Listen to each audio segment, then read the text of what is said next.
हाथी और संगीत की धुन।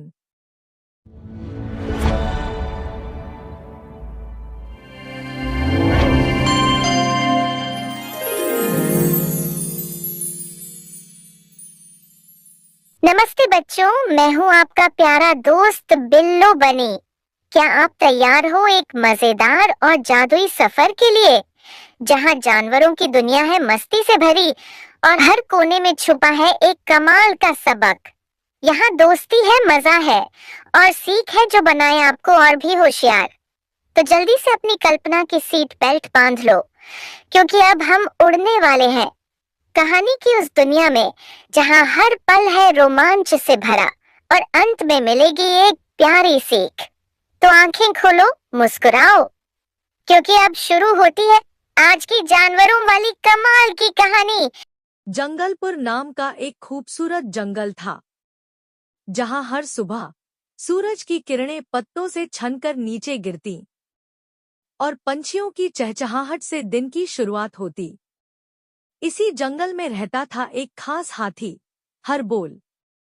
हरबोल बड़ा ही प्यारा, समझदार और मुस्कुराता रहने वाला हाथी था।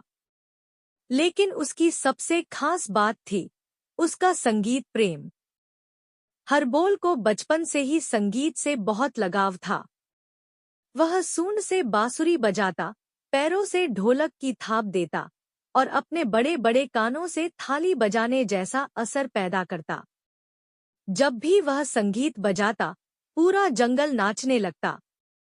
उसकी धुन में एक जादू था, जो सुनता उसका मन खिल उठता। हर शाम जंगल के चौक में जानवर इकट्ठा होते। खरगोश गोल घेरे में कूदते, तोते चहचहाते, हिरण ताल पर थिरकते और बंदर उछलते कूदते तालियां बजाते। जंगलपुर में हरबोल का संगीत त्योहार जैसा माहौल बना देता। लेकिन एक दिन सब कुछ बदल गया।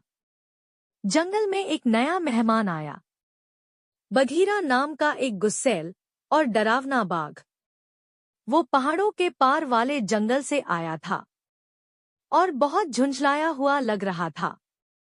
चौक पर आते ही उसने दहाड़ते हुए कहा, अब इस जंगल में कोई संगीत नहीं बजेगा, कोई नहीं नाचेगा, कोई नहीं गाएगा।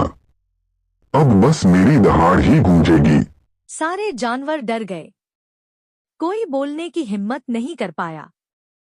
हरबोल भी थोड़ी देर के लिए चुप हो गया। लेकिन फिर उसने सोचा, अगर हम डरकर चुप बैठ गए तो खुशी तो खत्म हो जाएगी।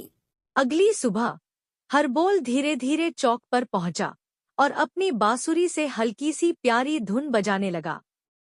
वह धुन इतनी मधुर थी कि हवा भी थम सी गई, पत्तियां भी झूमने लगी। बघीरा चुपचाप दूर से देख रहा था। पहले तो उसकी भौहें तनी हुई थी, लेकिन कुछ पल बाद उसका पैर खुद ब खुद ताल में थिरकने लगा। फिर उसकी पूंछ लहराई और फिर बघीरा खुद नाचने लगा। सारे जानवर हैरान रह गए। बघीरा मुस्कुरा रहा था। हरबोल ने मुस्कुराते हुए पूछा, तुम्हें कैसा लगा मेरा संगीत? बघीरा थोड़ा शर्माया और बोला, सच कहूँ तो मुझे बहुत अच्छा लगा। मुझे गुस्सा बहुत आता है, पर तुम्हारी धुन सुनकर मेरा मन शांत हो गया। हरबोल बोला। संगीत में जादू होता है जो दिलों को जोड़ता है। इसके बाद बघीरा भी जंगलपुर बैंड का हिस्सा बन गया।